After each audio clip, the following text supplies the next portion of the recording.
Hey guys, Aaron Dorr here with Wyoming Gun Owners. If you're a gun owner in House District 29, this is primarily Sheridan, take a moment to watch this video as we compare Representative Ken Pendergraft versus his challenger, Martha Wright, when it comes to your gun rights. Guys, the election's coming up very fast now, and Kamala Harris, cackling comma, she's the most insane gun grabber we've ever had in this country as a presidential candidate. And her hatred for the Second Amendment is spreading into down-ballot races all across the country, including, as you're about to find out, right here in Wyoming, right here in Sheridan. So it's critical that gun owners send a message on November 5 that Wyoming stands for freedom and for the Second Amendment. Can't tell you guys who to vote for. We won't do that. What we can do is give you guys the information you have to make your own most informed decision. We're going to begin this case with the incumbent, Ken Pendergraft. Ken's been in office for just 2 short years.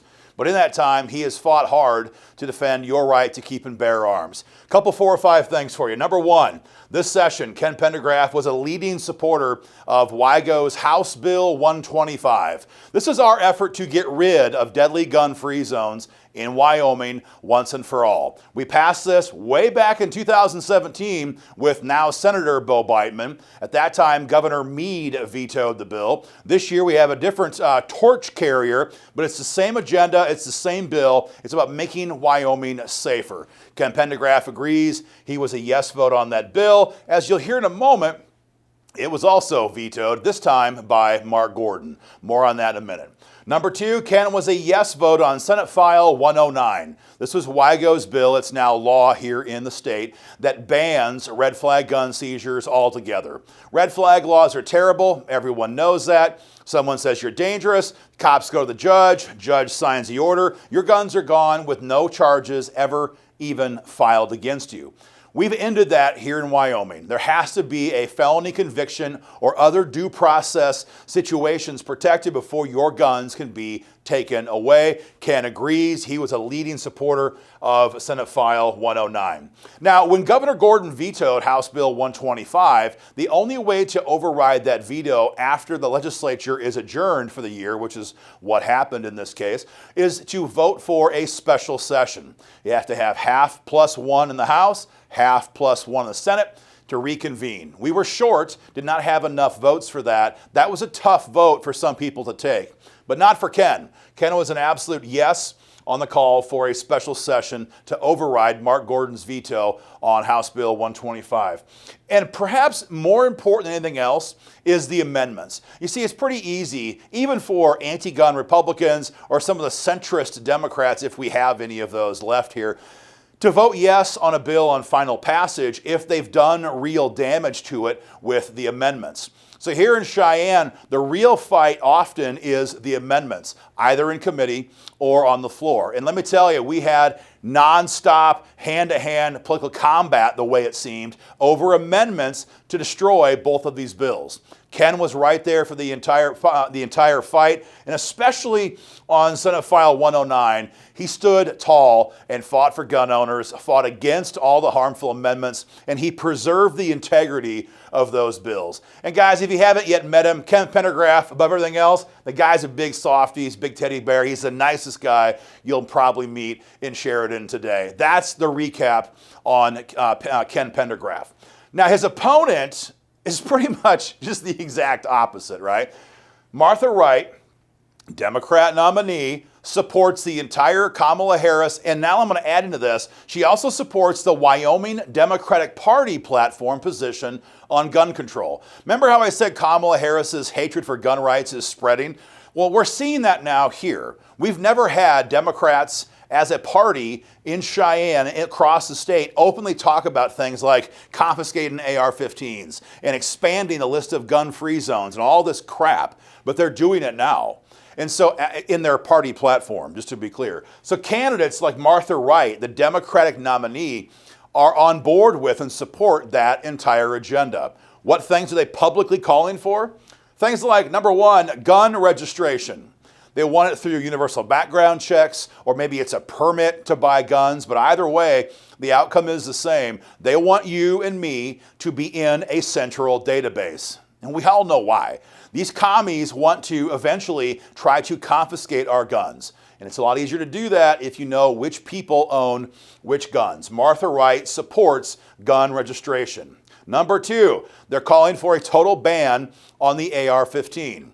Everyone knows the AR-15 is the best rifle in America for regular everyday use. It's good for men, it's good for women, it's good for young people, old people, big people, small people. It's customizable, it's lightweight, it holds a lot of ammo, and guys, it's just a great firearm for self-defense and defense against tyranny. That's why the left hates it. They want a disarmed population. Martha Wright supports their agenda of banning the sale of AR-15s. Number 3, she supports, and they're publicly calling for, more deadly gun-free zones.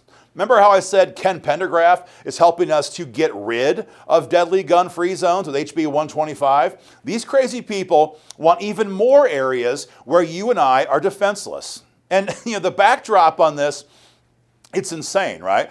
We all know what's happening to our big cities. We all know that much of Denver is a war zone you simply don't want to be in. We all know that while the FBI and the DOJ say crime is going down, the reality is they're not reporting and they're not prosecuting much of it. And so their numbers are bogus. And we also all know that the DOJ and the Border Patrol has let in about 11 million foreign nationals under the Biden administration into our country. We have no idea who these people are. Hundreds of thousands have been convicted of violent crimes. In fact, there's tens of thousands of convicted murderers and rapists walking around in this country. They're on the non-detained docket, which means they've been convicted, but they're not detained and they haven't been deported. They're walking free around our country. And despite all of this insanity, Martha Wright and House Democrats want to expand and give us more gun-free zones, so-called, where we can't defend our families. It's lunacy. Number 4, number 5, whatever it is, Martha Wright supports magazine limits. Just like with the expanded list of gun-free zones, this only stops law-abiding people. Criminals will not follow this. Criminals aren't following this right now in any big city in America, but this would make it that much harder for you and me to defend ourselves, our loved ones, our families from a pack of violent predators. Finally, like every Democrat in the country right now, Martha Wright wants to repeal stand your ground law right here in Cheyenne. Guys, why go past, as you probably know, stand your ground law here in Cheyenne? 2018. It was a great law. It's a beautiful law, and it says you can defend yourself without having to retreat. There never should have been a requirement to retreat, but there was, and we fixed that. If Martha Wright can repeal stand your ground law here in Wyoming, then even if you use justifiable force against a violent predator, you could still be facing charges for having taken that defensive action without retreating first. And I don't know about you, but the idea of having to run backwards while someone's running at you with a weapon of some sort is stupid. And we can never let that happen ever again here in Wyoming. So guys, the contrast here is about a mile wide. Martha Wright, radical leftist, starry-eyed liberal, backs the entire Kamala Harris and Democrat Party gun control agenda here in Cheyenne. If you see Martha, I just call her out for all of it. Ask her who she thinks she is to want to limit your self-defense rights in a time right now when violent crime is out of control and surging all across the country. See what she has to say. If you see Ken Pendergraft, be sure and thank this guy for 2 years of fighting for gun rights, for 2 years of leading that charge, and for holding the line against the Democrats every time they try to sabotage and weaken pro-gun bills. Guys, that's our report in this race. Do me a favor, share it online, tag your friends in the comment section, make sure everyone knows about these two candidates, and come November 5, let's send a message that Wyoming cares about freedom and the Second Amendment.